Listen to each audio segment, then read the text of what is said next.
Hey, what's good, everybody, and welcome to another live session with the Hype Magazine. I'm your editor-in-chief, Jerry Doby, and this afternoon, I have the amazing honor of speaking with Rhoyle Ivy King. He is a non-gender conforming actor, influencer. He's an amazing personality. He's got a great role within the Black people of color and LGBT communities as a leader and an influencer. And I really want to thank you for taking the time to talk with us today. What's going on? Hey, well, thank you so much for having me. I really appreciate Yeah. All right. So from the inside looking out, give us the rundown on Rhoyle Ivy King.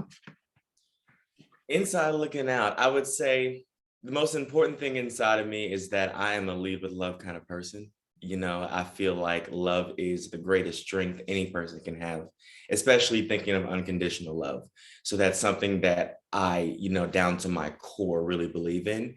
And from there, everything that I do really kind of works in that way. It's part of the reason that I'm in this business is because I feel like to see love on a screen and to see it projected in as many ways as possible, or even on stage, is so important.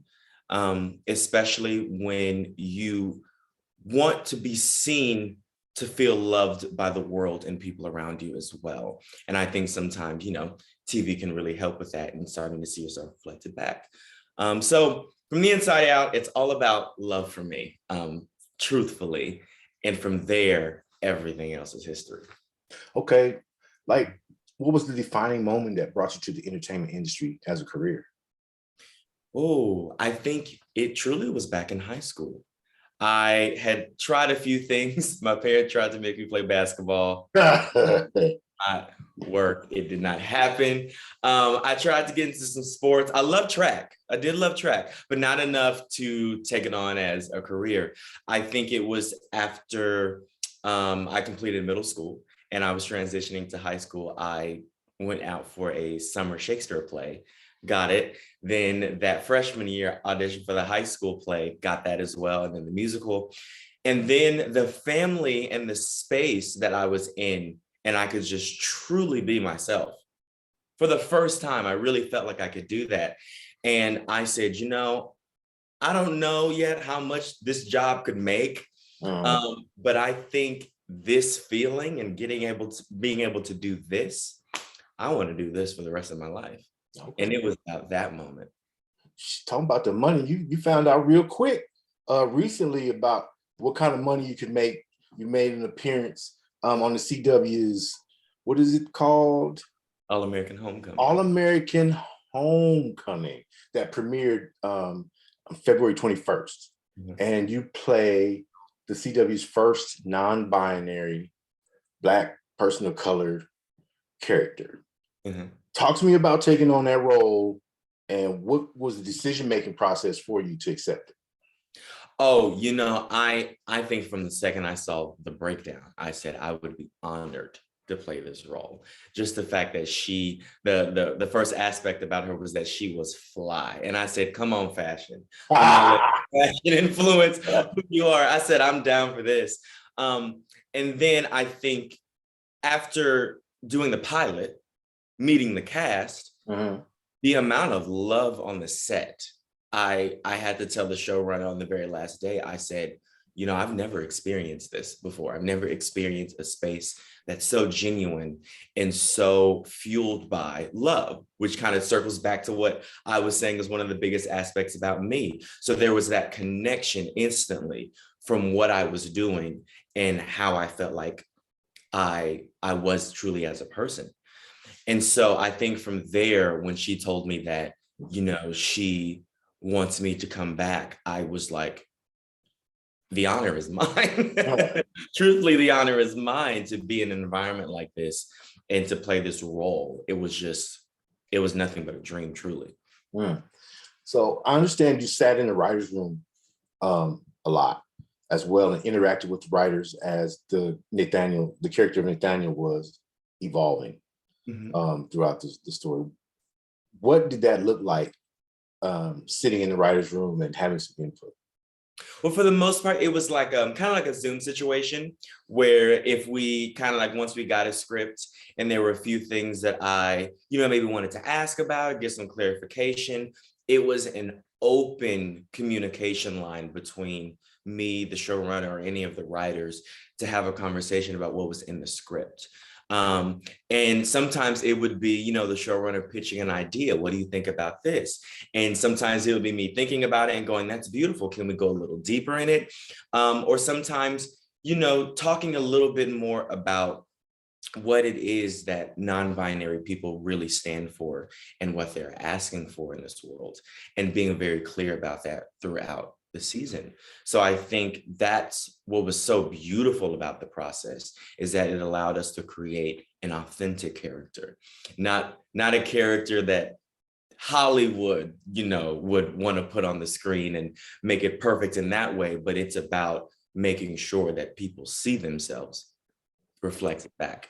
So you feel like they respected your input and helped to deliver a character that was more true to life than Hollywood? Oh, absolutely. Absolutely. It was definitely something that everything that I said. I mean, there was one time I mentioned something to the showrunner, and that night a revision of the script came out because they were so serious about making sure that every voice was heard and that everyone had a part in developing these characters. It's truly beautiful. Okay. One of the things that we are really concerned about is mental health, especially within the Black and the LGBT communities. And we have, superstar athletes like Raven Saunders and uh, Gabby Douglas and these guys speaking out about mental health. How do you keep it together, and how have you kept it together to this point to where you can stand strong in who you are? My faith, truthfully, it has a lot to do with my faith. And it has a lot to do with the discipline. As a kid, my parents really established discipline as a form of love to me. And it was something I didn't learn until after I, moved out of the house, Mhm. that sometimes the reason they were so strict is because when you don't let something that you don't care about, do whatever it wants to do. The discipline was because I love you enough to make sure that you're safe and I know where you are. And I think that translated into my adult life. I have what my castmates say is a very rigorous gym routine. I feel like at the top of my day, no matter what time my call time is, I'm going to the gym simply for the fact of making sure that I fill my cup first, because otherwise I have nothing to give. So it's little things like that, and making sure that I'm prioritizing my mental health and my body and my health, so that aligns that in my brain. So if there ever is a moment where I felt like my mental health was getting a little wonky, the Mhm. priority has already been established as Okay. far as whatever. If I need to seek help, we're seeking help. If I need to have conversations, we're having conversations. Because at the end of the day, it's all about what happens up here. And Okay. keeping it clear is everything. All right. Well, that addresses the mental health. I hear you're a health guru of sorts, a fitness guru of sorts. Talk to me about your daily life in the gym and how do you keep it together? I mean, it's a demanding schedule that you have. Yeah, I think for me, the gym, the way I explain it to people, it's somewhat a mental and a physical thing as far as what I'm working out.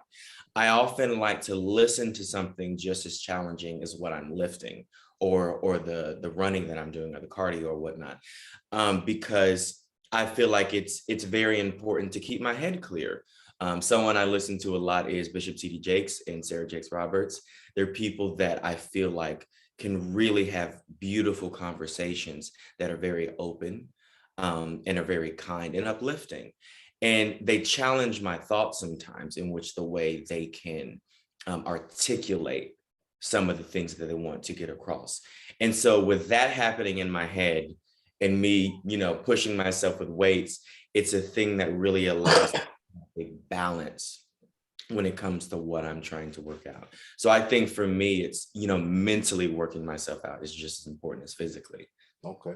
Well, I'm gonna leave all of that to you young people. I'm set in my ways. I'm gonna follow the path that I've garnered in 58 years. And I'm gonna eat my pork chops, my bread, and I might jump a little rope, run with the dogs. But other than that, and then having good conversations with people like yourself helps me keep mentally fit. So, and hearing, the new experiences that we're having. First of all, you wear, multiple uniforms. You're Black, you're from the LGBT community, and you're a freaking creative. So that's a whole nother classification of person itself. And it doesn't have anything to do with sexuality, just a creative, very sensitive, aware people, who are touched often by current issues, maybe far more deeply than people who are just, blindly going about their day and don't have to worry about anything other than what cereal they're going to eat in the morning. You know what I mean? So, salute to you, man, young man.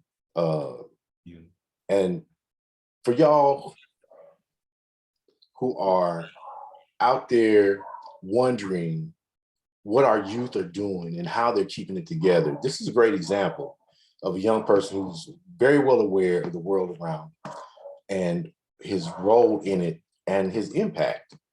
How have you been received, like on the street, people coming up to you and going, "Oh my God, thank you for..." It's actually been very kind. Of course, there's some mixed things. We're not living in a world that is 100% accepting, and we may never be, but the amount of love I have received from this role, especially after episode 3 came out, the amount of messages. We were filming the other day, and someone stopped me and was like, I follow you on TikTok. I watch you on the show. I truly love what you're doing. And me and some of my friends watch it every Monday night, and we love it so much.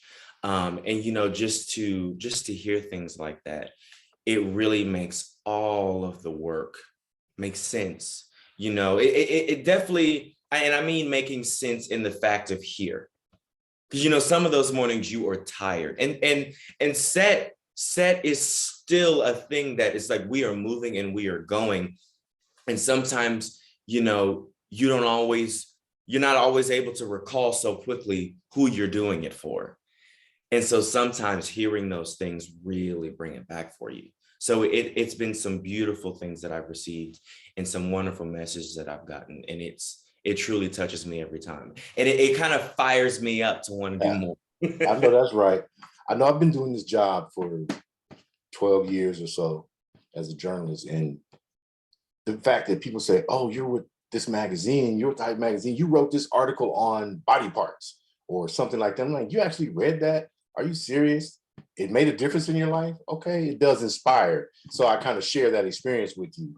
I'm not as creative as you. I'm not on the screen. I do my damage with the pen. So, but I got you. So speaking of impact, so you caught the attention of Beyonce with the Ivy Park brand. Talk to me about that experience. So I do have to say, it's never been anything directly from Beyonce, at least as far as I'm aware. Okay. There was one moment in the rodeo collection, she posted a collage of people on her Instagram story. And when I say a collage, I mean hundreds of small images. And I held my finger on it to see and screenshot, and eventually I found myself on there. So there was that moment. But I mean, just even being able to have any sort of collaboration with her brand Ivy Park has been great. Something that I'm really passionate about are fashion brands that are into gender neutral clothing. Okay. And I love that an artist that I have truly admired since, according to my mother, before I was even born. Just so you know, she says that when I would kick, she would put Destiny's Child on her stomach and I would stop. Wow. So I'm using that as before I was born. Okay. So to be able to work with or to be a part of the brand from that exact artist is something that means so much. And to know that that artist is also passionate on making sure that her clothes are for everybody. Anybody and everybody, all sizes, genders, it does not matter. You're allowed to wear these too. It's so aligning for me and means so much, truly. Okay. All right, so humor me. Uh-huh. I'm an old dude. I spent most of my time before as a journalist in the military. I'm retired military, so I wore a uniform. I got no damn fashion sense. I don't know what fashion is. I'm happy with a hoodie and some jeans and some tennis shoes, and they could be from Walmart. I could care less. What is important to make in making a statement? Let's say I want to take my wife out on a nice date, since you're the fashionista. How in this day and age is a man of my age supposed to? I can't wear them skinny jeans. I can't do it. I'm 231 pounds. It don't work. How would you put me together? Gray hair and all. How would I put you together? I think first I would want to take you shopping to see what you automatically gravitate towards. Because the last thing you ever want is for someone to style you in something that you are not comfortable in. Okay. You won't be able to move, you won't feel free all night. And then also, you wouldn't want anybody to put on pieces that are creating a different version of you that's not true. Mhm. Because truthfully, your fashion should express a bit about you, about who you are. So if you were going out to dinner and you were wearing, say, that hoodie right there, and you threw a blazer over it, well, that changes the whole outfit. It's not as casual anymore. It has a little shoulder to it. It has something pulling it together. And that is somewhere in how you're comfortable, but also it elevates you just a little bit. Just a little bit. Yeah, there's always a way in fashion Okay. to incorporate who you are in everything that you wear. Okay. So those are the considerations that you have when you go out shopping for yourself. Things like, what is my attitude right now? What is my mood? Who am I? And of course, you said that you try to patronize brands that are gender neutral, make gender neutral clothing. What defines gender neutral clothing? To me, it's just something that is made for any gender. I think the idea, I love seeing the blend of clothing that has some masculine and feminine elements to it. It allows for that kind of beautiful space that's in the middle of fashion and in the middle of gender expression. So I think truthfully, to the person, gender neutral clothing can be very, very different. But I think for brands to have options alone that have the tag on them that say gender neutral, it's very important, especially for the fact of, like when I talked to the writers about this character, I said one of the most important aspects about her is that we get to watch her pave the path for herself in a world made for two genders. And it's that same exact thing of, being in a store, and before you would look around and all you would see is men's, women's. And you would have to sit there and go, okay, but to have a gender neutral option goes, this is for me too. So I think just sometimes the statement of having a gender neutral option is so inspiring and touching to so many people, to know that they were thought of in the making of this brand. So there are actual brands who have the tag gender neutral. Oh yes, like when you shop Ivy Park, it'll have women's, and then it'll have gender neutral, and then it'll have men options. And all of them, though, they'll tell you right on that they were sized to fit anyone. Okay. So if you're even in the women's options, they will tell you, if you want the man's fit, up your size to here. So it's like, it's thought of throughout the entire brand, which is like, that's beautiful. Or like brands like Balenciaga, like I love it. Okay. I watched their Instagram page just because my mother was a hairstylist. So I always had an interest in watching the different hairstyles, and I watched the Bronner Brothers hair show and stuff like that. My wife looked at me and go, that doesn't even fit you. I'm like, why? Because I'm gruff. I understand with art though. You know, some of the stuff they do is art, and it's crazy. And this keeps me in touch with the memory of my mother. So, real dope. Anyway, not about me, it's about you. What is the most satisfying thing for you about what you do and how you've been accepted? I would probably say the most satisfying thing is how it makes people feel. I always felt like TV plays a very important role, um, especially those big movies and just seeing those big screens. I still miss going to AMC and watching a movie. right, I guess you could say the old school way now, but right.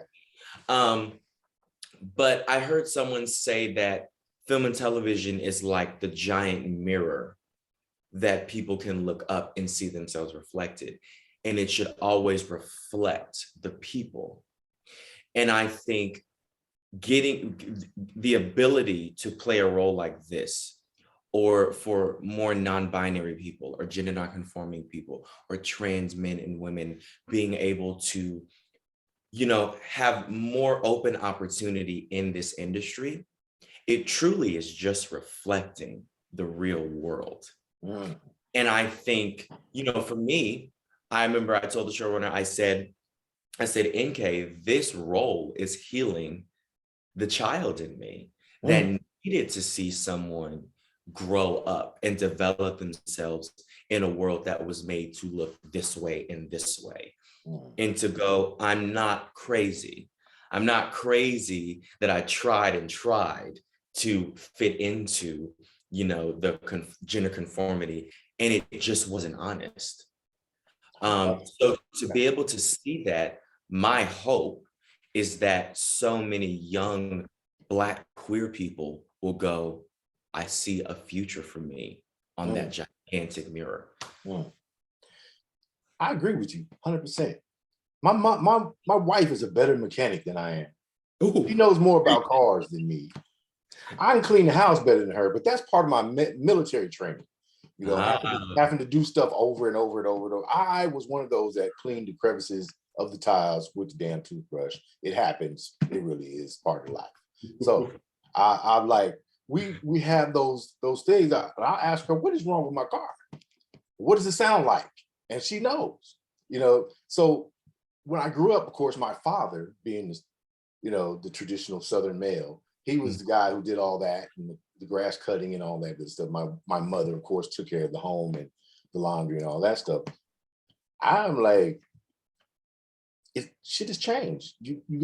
It's not about the gender part. It's about being self-sufficient. Now, guys need to know how to do laundry. It's okay to do your own laundry. You don't have to throw out your underwear after you wore it the first time and go get some more. Do laundry, learn how to do it, take care of your stuff. And it's okay to take on some of those what have been pictured as more traditional female roles. And you're a guy who's used to being too hard for your own self. You know what I mean?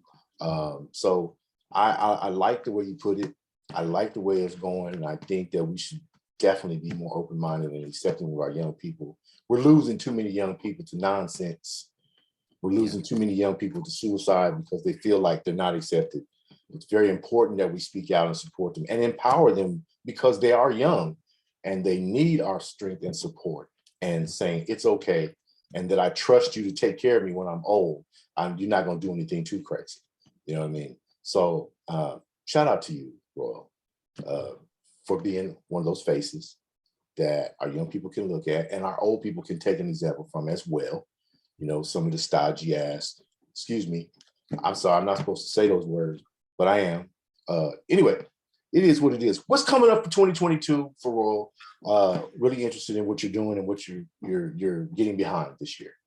well, before I answer that, I do want to say I'm very grateful that you see that, because I do believe that there are a lot of young people that, as they're doing some of that work, they're looking for sometimes that acknowledgement to know, keep going, you're doing the right thing. So to hear you see that, it's very important.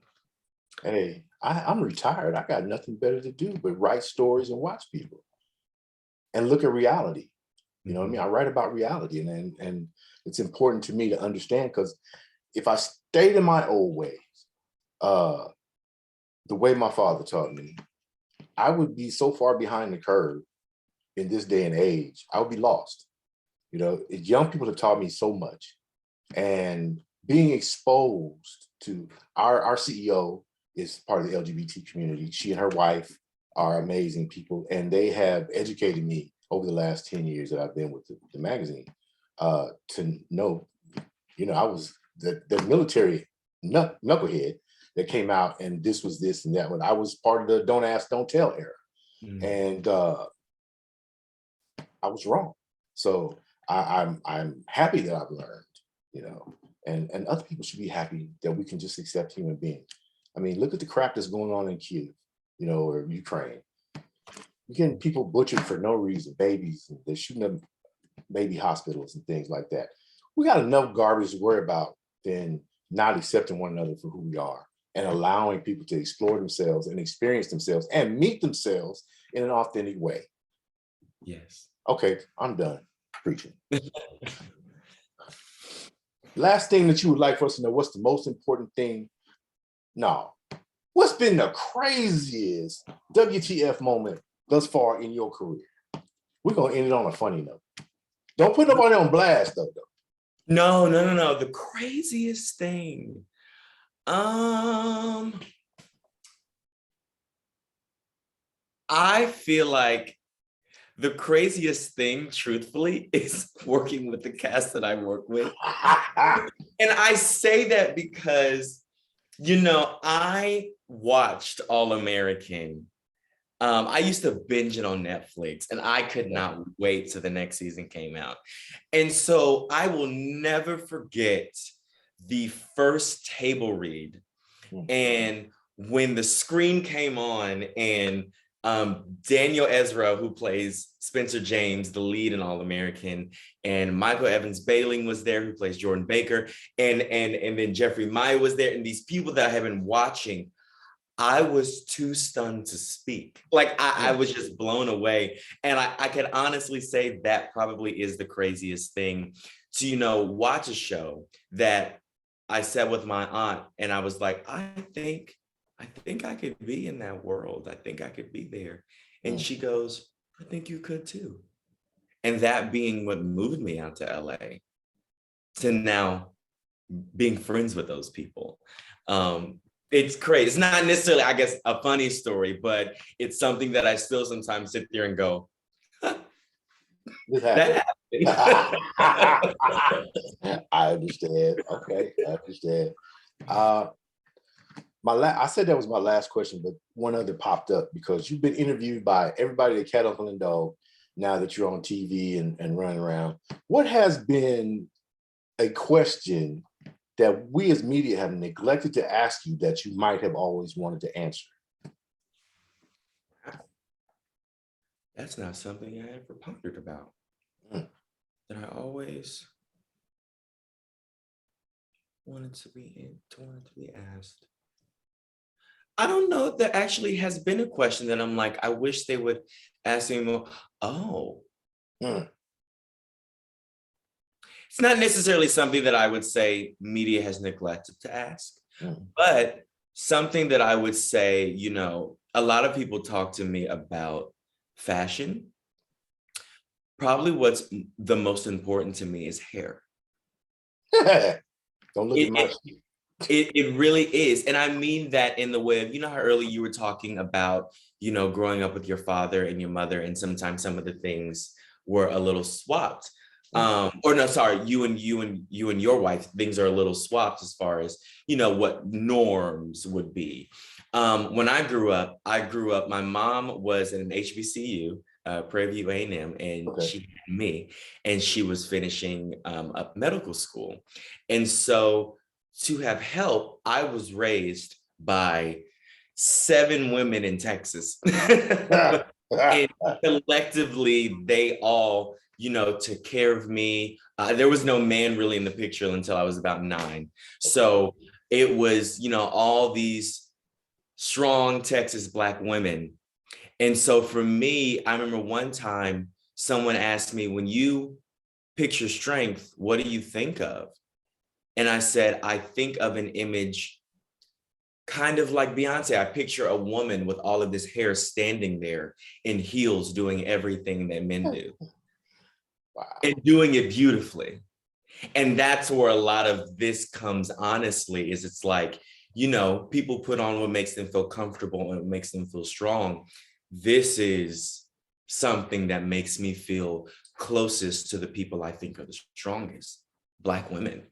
And it's a connection I have there from always watching them work so hard and do it so gracefully. So it's kind of your salute to the 400-year history of them being the backbone of our community. Yeah. Okay. All right. That they know that when they see me, my image is that because I see you as so strong. So strong. Man, that gave me chills. I respect that big time. Hey, Mom, how you doing? All right.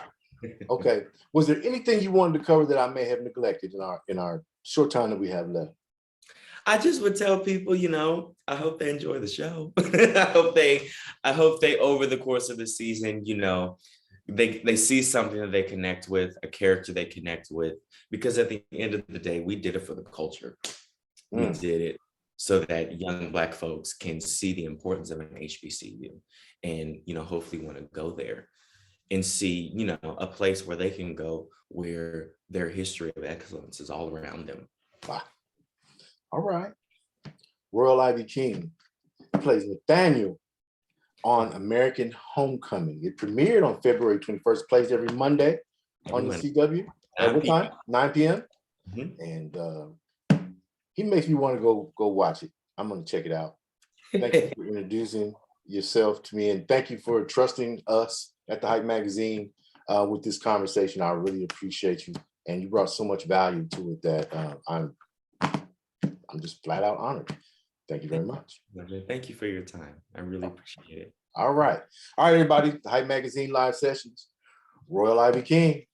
Thank you. We out of here. We out.